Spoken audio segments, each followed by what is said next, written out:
আমার শহর রায়গঞ্জ নিবেদন করছে সায়নী গোল্ড এন্ড ডায়মন্ড, থানা রোড, রায়গঞ্জ।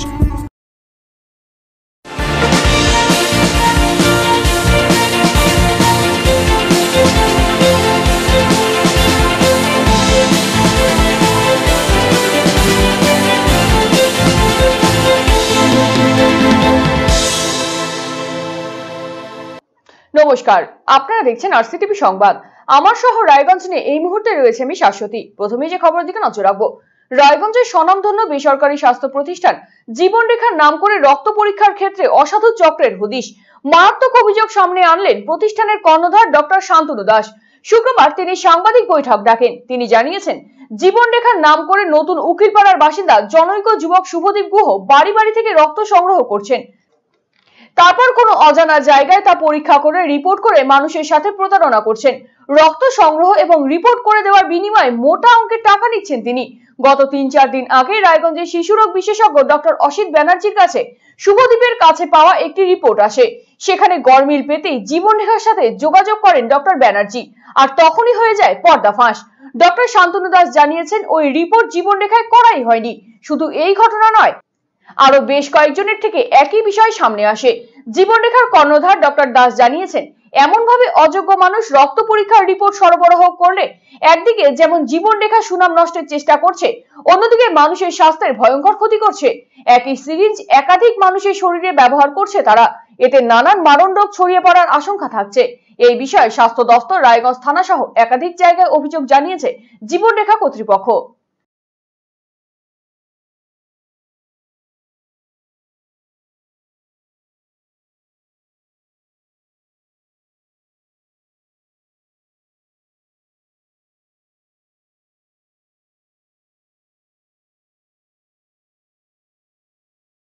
আমরা আজকে একটা অদ্ভুত পরিস্থিতির মধ্যে পড়ে আমরা আজকে প্রেস মিট ডাকতে বাধ্য হয়েছি। আপনারা সবাই জীবনরেখা সম্পর্কে জানেন, তবে আমাদের যে ল্যাবরেটরি জীবনরেখা প্যাথোলজি ল্যাব, এটা কিন্তু NABL স্বীকৃত। তো NABLটা কি জিনিস? NABL হচ্ছে একটা ন্যাশনাল এবং ইন্টারন্যাশনাল বডি, আমাদেরকে এই সার্টিফিকেট দেয় ভারতবর্ষের সব বড় ল্যাবগুলো।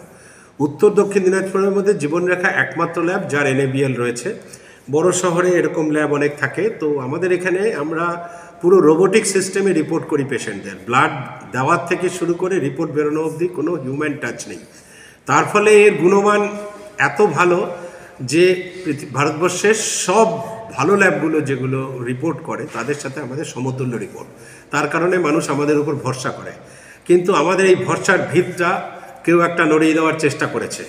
সেই জায়গা নিয়ে আজকে আমরা বিব্রত। শুধু আমাদের নড়িয়েছে তা না, প্রচুর মানুষের শারীরিক আর্থিক ক্ষতি করেছে কিছু ছেলে, যারা রক্ত নেওয়ার জন্য বিভিন্ন পাড়ায় পাড়ায় ঘুরে বেড়াচ্ছে। তারা কোনো ল্যাবরেটরির সাথে যুক্ত না, তারা কোনো তাদের শিক্ষাগত যোগ্যতা নেই, রক্ত কিভাবে নিতে হয় তারা জানে না।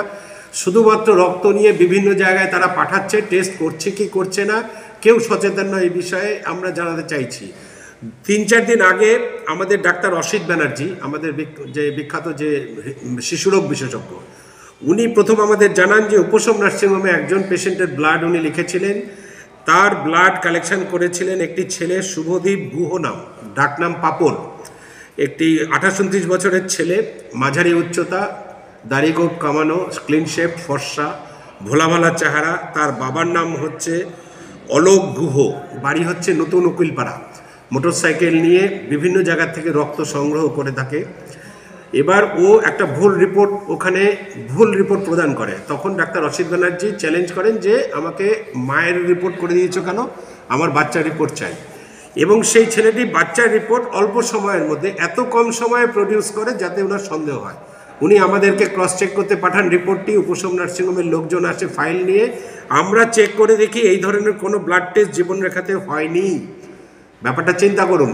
এইবার আমরা চারিদিকে খোঁজ খবর নেওয়া শুরু করলাম, যারা দীর্ঘদিন এরকম পেশেন্ট ও রক্ত কালেকশন করছে, আমাদেরও পরিচিত অনেক লোকজন রয়েছে, তাদেরকে একের পরে ফোন করাতে প্রদীপ আগরওয়াল বলে এক ভদ্রলোক, সুদর্শনপুরে বাড়ি, ফরবেশগঞ্জে ওনার বাড়ি আছে, উনি তার 1 বছরের পুরনো রিপোর্ট সব নিয়ে চলে আসলেন, যেগুলো দীর্ঘদিন ধরে শুভদীপ তার কাছ থেকে মোটা টাকার বিনিময়ে রক্ত পরীক্ষা করেছে এবং জীবনরেখার প্যাডে সেই রিপোর্ট দেওয়া হয়েছে তাকে।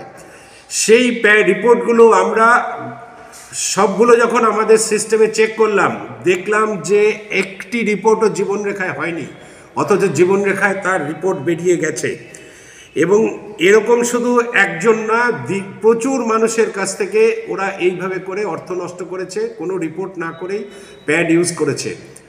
এইভাবে আমরা একটা জীবনরেখা শুধু কথা বলছি, এইভাবে কত ল্যাবের থেকে যে কতভাবে এরকম হচ্ছে এর কিন্তু আমাদের কাছে কোনো খবর নেই। এবার এই ধরনের ছেলে যারা রক্ত সংগ্রহ করছে তাদের কাছে আরেকটা ডেঞ্জারাস জিনিস হচ্ছে, এরা কিন্তু সিরিঞ্জের কোয়ালিটি সম্পর্কে একেবারেই ওয়াকিবহাল নয়। এরা একই সিরিঞ্জ দিয়ে বিভিন্ন রোগের রক্ত টানছে, এটাও আমার কাছে খবর আছে। তার ফলে কি হচ্ছে যে একজন পেশেন্টের শরীর থেকে HIV, হেপাটাইটিস বি, হেপাটাইটিস সির মতো মরণ ব্যাধি একজন নিরীহ মানুষের কাছে চলে যাচ্ছে। আপনি রক্ত পরীক্ষা করলেন কিন্তু দেখলেন আপনার আরেকটা অসুখ আপনার শরীরে বাসা বাঁধলো। হ্যাঁ, আমরা জানিয়েছি, প্রথমে থানার আইসিকে আমরা FIR কপি জমা দিয়েছি 3 দিন আগে। তারপরে আমরা গতকাল SP, DM, ADM health, CMOH সভাধিপতি সবাইকে আমরা চিঠি দিয়ে কিন্তু আমরা জানিয়েছি। রাজ্যের মুখ্যমন্ত্রী মমতা বন্দ্যোপাধ্যায়ের উদ্যোগে 8ম পর্বে শুরু হলো দুয়ারে সরকার কর্মসূচি। বিভিন্ন জেলার পাশাপাশি একই ছবি উত্তর দিনাজপুর জেলাতেও। এই বিষয়ে শুক্রবার সন্ধ্যায় রায়গঞ্জের কর্ণজোড়ায় জেলা শাসকের কনফারেন্স রুমে একটি সাংবাদিক বৈঠক অনুষ্ঠিত হয়, যেখানে বক্তব্য রাখেন জেলা শাসক সুরেন্দ্র কুমার মিনা। তিনি জানিয়েছেন, প্রতিবারের মতো এবারও সাধারণ মানুষের দুয়ারে পরিষেবা পৌঁছে দিতে এই কর্মসূচির আয়োজন করা হয়েছে। কর্মসূচি চলবে 30শে ডিসেম্বর পর্যন্ত। এই কদিন সাধারণ মানুষ বিভিন্ন পরিষেবার জন্য আবেদন করতে পারবে ক্যাম্পে। 30শে ডিসেম্বরের পর জানুয়ারি মাসে তাদের পরিষেবা প্রদান করা হবে। এবারে 2206টি বুথ থাকছে, সেই সঙ্গে থাকছে মোবাইল ক্যাম্প। এবারে 36টি পরিষেবা প্রদান করা হচ্ছে, যেখানে ভূমি এবং হর্টিকালচারকেও যুক্ত করা হয়েছে। 15 ডিসেম্বর থেকে শুরু করে 30 ডিসেম্বর পর্যন্ত FAZ 8 আমাদেরকে মিউনিসিপ্যালিটি থেকে শুরু করে গ্রাম পঞ্চায়েত যারা আমাদের বুথ স্তর ওয়াইজ আছে সেগুলো ক্যাম্পগুলো আমরা এখানে করছি। তার উদ্দেশ্যটাই হচ্ছে কি যতগুলো মানুষ আছে যারা সিটিজেন আছে তারা ডিফারেন্ট এজ গ্রুপে যারা আছে, স্টুডেন্ট থেকে শুরু করে আমাদের মহিলা থেকে শুরু করে পুরুষ হতে পারে, সিনিয়র সিটিজেন হতে পারে, তাদের বেসিকলি নানা রকম সার্ভিস পাবে। তার পাশে পাশে ইনফ্রা রিলেটেড কারো কিছু ইস্যু হলে তো এই দুয়ারে সরকার ও পারে সমাধান মাধ্যমে এগুলোকে ক্যাম্পের মাধ্যমে অফার করা হবে। ও তারপরে 30 তারিখ পর্যন্ত ক্যাম্প চলবে। বাকি তারপরে 2 জানুয়ারি থেকে আপনাদের 2 জানুয়ারি থেকে শুরু করে 31 জানুয়ারির মধ্যে এই সার্ভিসগুলো যেহেতু ইনিশিয়ালি যে আমরা ফর্ম রিসিভ করছি এই সার্ভিসগুলো ওদের কাছে পৌঁছে দেওয়া হবে ক্যাম্পের মাধ্যমেই। और গতবার থেকে একটা তফাৎ এটা আছে, একটা সার্ভিস ওর যে আছে আমাদের হর্টিকালচার ডিপার্টমেন্ট আর কিছু ওটা অ্যাড হয়েছে এখানে। তো আগে 35টা ছিল, এবার 36টা সার্ভিসেসগুলো এই ক্যাম্পের মাধ্যমে আমরা অফার করছি। সেখানে পার্টিসিপেটিং ডিপার্টমেন্ট 18 ডিপার্টমেন্ট আছে, যেগুলোকে আমরা এই ক্যাম্পের মাধ্যমে আমরা দিতে চাচ্ছি। এখানে আপনার জানেন কি জেলাতে রেজিস্ট্রেশন হওয়ার পরে 2200+ বুথ আছে। 2200 আমাদের কি 2206 বুথ হয়েছে। তো আমরা চেষ্টা করছি প্রত্যেক বুথই কভার হয়ে যায়। এখানে টোটাল জেলাতে আমাদের এখানে যে ক্যাম্প প্ল্যান হয়েছে 2206 বুথের এগেনস্টে 3154 বুথ আমরা প্ল্যান করেছি সেখানে, যেখানে মোবাইল ক্যাম্পগুলো বি ইনক্লুড আছে। কিছু কিছু ছোটো পকেট ইয়া পাড়া আছে যেখানে বেসিকলি এরকম নর্মাল ক্যাম্প সম্ভব নেই, বাট আমরা ওদের কাছ থেকে ফর্ম আর अन्य জিনিসগুলো নিয়ে পৌঁছে যাচ্ছি তাকি এই মোবাইল ক্যাম্পের মাধ্যমে ওদের মাধ্যমে আমরা পরিষেবাগুলো দিতে পারি। সেখানে কিছু কিছু জেসে কি আমাদের পকেট আছে, জেসে ট্রাইবাল এলাকা আছে, SC এলাকা আছে, মাইনরিটি পকেট আছে, সেখানে ও টি গার্ডেন স্পেশালি চোপড়া ব্লকে সেখানে আমরা আলাদা করে ক্যাম্পগুলো প্ল্যান করেছি। এখানে সে ট্রাইবাল পকেটে এখানে 467টি এখানে আছে, মাইনরিটিতে 1456 এখানে ক্যাম্প আছে। আর কিছু চেঞ্জ বি হচ্ছে, মানে ধরুন কি আমার ওর প্রয়োজন হচ্ছে তখন আমরা নাম্বারটা ওর বাড়িয়ে দিচ্ছি, যখন প্রয়োজন হচ্ছে মাঝখানে আবার রিভিউ করে দেখা হচ্ছে। তো টি গার্ডেনে আমাদের 125টা আছে এখানে। और लैम्प से भी আমরা ক্যাম্প করতে যাচ্ছি। এবার ল্যাম্পস যে ট্রাইবাল ডিপার্টমেন্ট ল্যাম্পস হয় আমাদের এখানে 6টা ওখান পর্যন্ত প্ল্যান করা হয়েছে। আজকে যেহেতু ফার্স্ট ডে ছিল তো ফার্স্ট ডে এর মধ্যে আমাদের আজকে যে আমাদের শিডিউল আছে এখানে 270 এগেনস্টে আমাদের এখানে 11776 मतलब 11776 এটা মানুষ আজকে ক্যাম্প অ্যাটেন্ড করেছে, খুবই ফার্স্ট দিনই ভালো সারা আমরা পেয়েছি। রায়গঞ্জের দিনেশ সাহা হত্যাকাণ্ডে দুজনকে গ্রেফতার করলো রায়গঞ্জ থানার পুলিশ। বৃহস্পতিবার রাতে বাড়ি থেকে দুই দুষ্কৃতীকে গ্রেফতার করা হয়। শুক্রবার তাদের 14 দিনের পুলিশি হেফাজতের নির্দেশ চেয়ে রায়গঞ্জ জেলা আদালতে পেশ করা হয়েছে। যদিও এই ঘটনায় অভিযুক্তদের 7 দিনের পুলিশি হেফাজতের নির্দেশ দিয়েছেন বিচারক। রায়গঞ্জের খুনের ঘটনায় 36 ঘন্টার মধ্যে দুজনকে গ্রেফতার করলো রায়গঞ্জ থানার পুলিশ। 14 দিনের পুলিশি হেফাজত চেয়ে এদিন রায়গঞ্জ জেলা আদালতে তোলা হয় ধৃতদের। এই খুনের সঙ্গে আরো কেউ জড়িত রয়েছে কিনা তার তদন্ত শুরু করেছে পুলিশ। উল্লেখ্য, রায়গঞ্জ থানার 5 নম্বর ওয়ার্ডের তুলসীতলা এলাকার বাসিন্দা অভিজিৎ মহন্তের বাড়িতে দীর্ঘ কয়েক মাস আগে ভাড়া এসেছিলেন দীনেশ বাবু। দীনেশ বাবুর পরিবারে ছিলেন তার স্ত্রী এবং মেয়ে। মেয়ে পড়াশোনার জন্য কলকাতায় থাকে। দীনেশ বাবু বীজ নিগমে কর্মরত ছিলেন। দুদিন আগে তার স্ত্রী মেয়ের পরীক্ষার জন্য কলকাতায় গিয়েছেন। বাড়িতে তিনি একাই ছিলেন। চলতি মাসের 13 তারিখে রাত 8:30 নাগাদ বাড়ির পাশে একটি মুদির দোকানে ডিম এবং কেক নিয়ে ফিরছিলেন তিনি।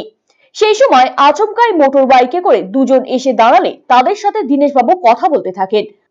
কথা বলতে বলতে একজন ব্যক্তি দীনেশ বাবুকে কাছ থেকে প্রথমে গুলিটি করলে দীনেশ বাবু রাস্তায় পড়ে যায়। সাথে সাথে ওই ব্যক্তি আরো 2টি গুলি করে বাইকে উঠে পালিয়ে যায়। রক্তাক্ত অবস্থায় রাস্তায় পড়ে থাকেন দীনেশ বাবু। এই ঘটনায় এলাকায় ব্যাপক চাঞ্চল্য ছড়িয়ে পড়ে। খবর পেয়ে ঘটনাস্থলে ছুটে আসেন রায়গঞ্জ থানার বিশাল পুলিশ বাহিনী। পাশাপাশি এই খবর জানাজানি হতে আশপাশ থেকে ছুটে আসেন বহু মানুষ। পুলিশ এসে মৃতদেহ উদ্ধার করে ময়না তদন্তের জন্য রায়গঞ্জ গভর্নমেন্ট মেডিকেল কলেজ ও হাসপাতালে মর্গে পাঠায়।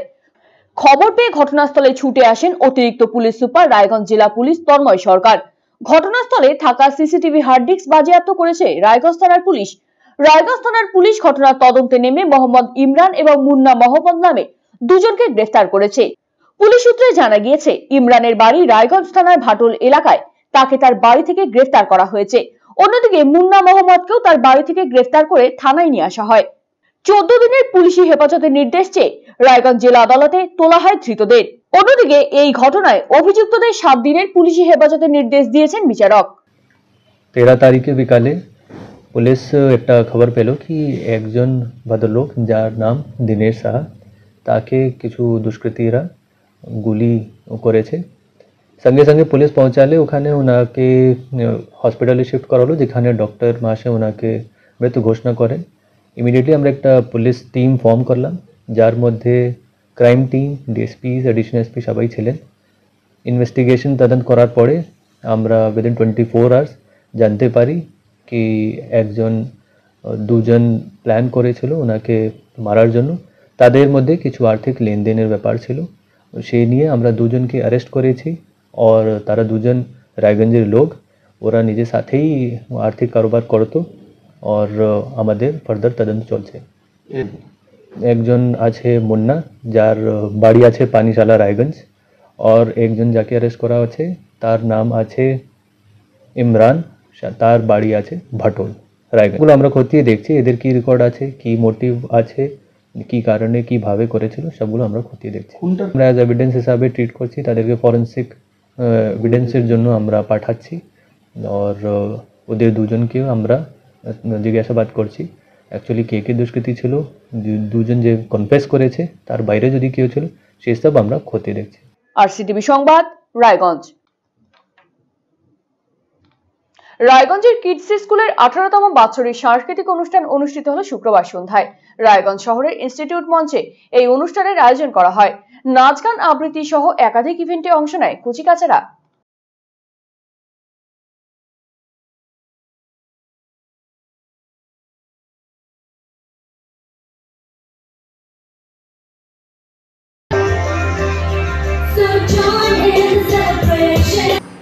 আজকে কিডসের 18th annual day, 18th year of annual day.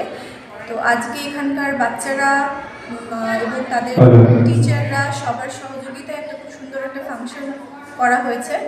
এবং এখানে ছোট ছোট বাচ্চারা তাদের যে কালচারাল সাইড সেগুলো তুলে ধরবে, এবং তার পিছনে এখানকার যে টিচাররা রয়েছেন তাদের এই গোটা মাস জুড়েই তাদের একজন অক্লান্ত পরিশ্রম রয়েছে এবং তাদের সহযোগিতায় এবং একটি প্রোগ্রাম ওরা খুব সুন্দর করে তুলে ধরেছে। তাতে ডান্স আছে, স্কিট আছে, মাইমস আছে, রাইমস আছে, সব নিয়ে একটা খুব সুন্দর করে ওরা সাজিয়েছেন, যেটুকু আমি প্রোগ্রাম চার্টে দেখতে পেয়েছি। আর নিশ্চয়ই খুব সুন্দর হবে এই আশা করছি। শেষ হলো ষষ্ঠ বর্ষ অন্নপূর্ণা সাহা মেমোরিয়াল চ্যাম্পিয়ন ও ধীরেন্দ্রনাথ শর্মা মেমোরিয়াল আপকাপ মহিলা ফুটবল টুর্নামেন্ট 2023। শুক্রবার টাউন ক্লাব ময়দানে আনুষ্ঠানিকভাবে শেষ হয় এই খেলা। বৃহস্পতিবার 4টি টিমের মধ্যে 2টি সেমিফাইনাল খেলা হয়। ফাইনালে ওঠে রায়গঞ্জ টাউন ক্লাব এবং গোয়ালপুকুরের নন্দঝাড় ছাত্র সমাজের টিম। আজ মুখোমুখি হয় এই দুটি টিম। দুই পক্ষের হাড্ডাহাড্ডি লড়াই শেষে 1-0 গোলে জয়ী হয় নন্দঝাড় ছাত্র সমাজ। টুর্নামেন্ট শেষে পুরস্কার বিতরণ করা হয়।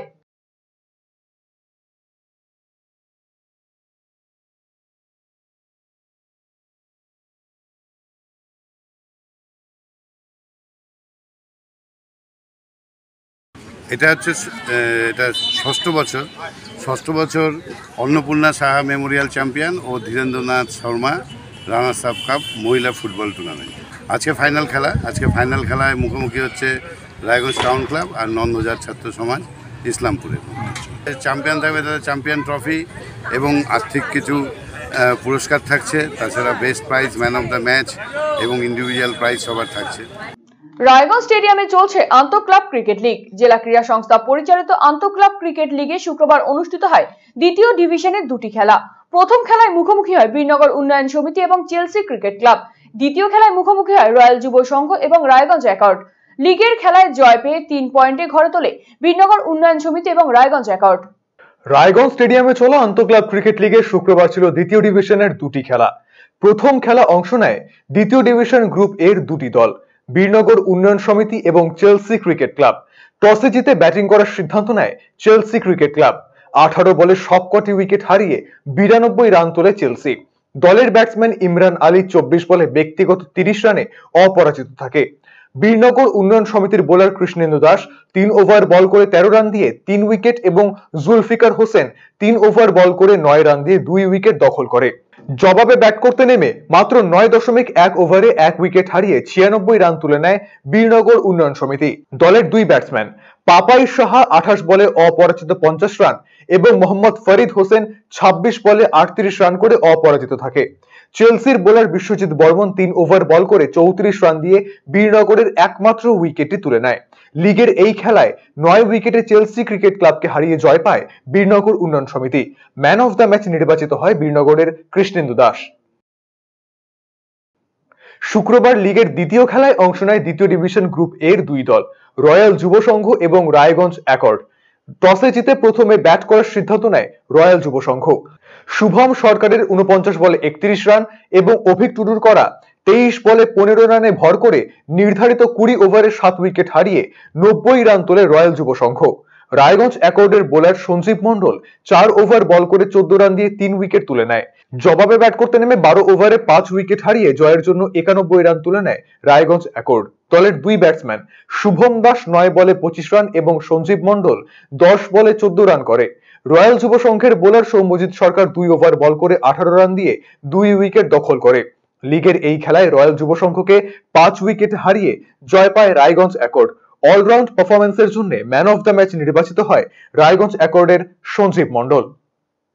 আরসিটিভি সংবাদ, রায়গঞ্জ। আমার শহর রায়গঞ্জ এখনকার মতন এই পর্যন্তই। পরবর্তী সমস্ত খবরের জন্য চোখ রাখুন আরসিটিভি সংবাদে। নমস্কার।